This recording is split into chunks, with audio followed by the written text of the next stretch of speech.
Kita menengok sejarah sebentar, sejarah tentang peperangan, perang besar tentunya, perang yang melibatkan ribuan orang bertempur sejak zaman peradaban manusia, sejak 2500 tahun sebelum Masehi hingga saat ini. Ketika diakumulasi, memang ternyata hanya wilayah tertentu yang memang hobinya perang. Bahkan kalau dibandingkan dari warna kulit dan wilayah keadaan bangsa tersebut hidup, maka dapat disimpulkan memang kehidupan alamnya keras. Ketika kebutuhan akan makanan, kebutuhan akan tempat tinggal, dan wilayah tersebut terganggu, perang pasti terjadi. Bangsa dan wilayah paling banyak perang adalah Eropa. Kalau diakumulasi, ada 5.000 perang lebih selama 4.500 tahun ini. Dan 55% perang itu ada di wilayah Eropa. Atau juga ada unsur Eropanya di wilayah lain di seluruh dunia. Wilayah Tiongkok atau Asia Timur, kemudian Asia Barat, wilayah Arabia dan Persia adalah nomor 2 terbanyak, sekitar 28%-an, sisanya menyebar rata. Afrika, Asia Tenggara, Amerika Latin.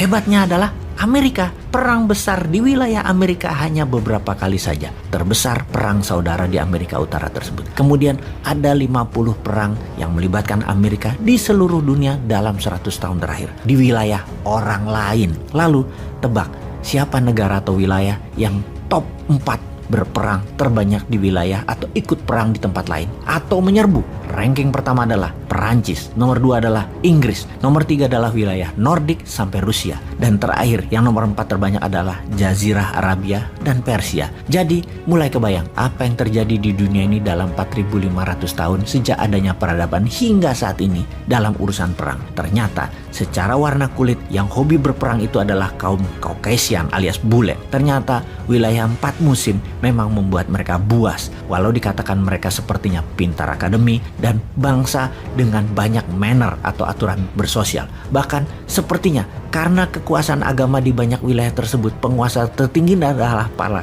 klergi atau agamawan, tidak juga tuh mengurangi perang. Jadi ketika dunia menjadi pintar, menjadi manner, bahkan kesannya beragama, ternyata perang tetap saja dilakukan. Kali ini kita tidak membahas hal yang berbau psikis atau kejiwaan, juga spiritual.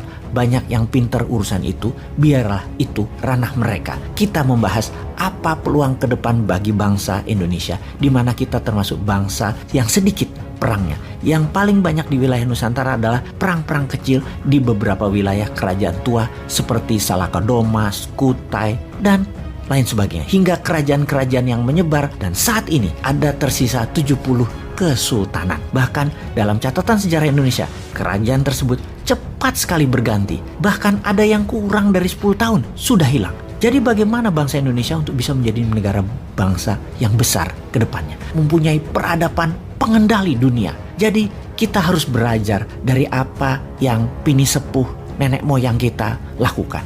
Ada 2 peristiwa besar yang menyatukan Nusantara. Pertama, oleh Majapahit yang tanpa perang bisa menyatukan Nusantara. Dan kedua, kontribusi Wali Songo di Nusantara yang juga tanpa perang mengajarkan hal yang spiritual yang membuat kita sampai saat ini menjadi bangsa yang mengenal Tuhan. Perang bukan budaya Nusantara, namun tetap menjadikan Nusantara bangsa penakluk, penentu kendali dunia.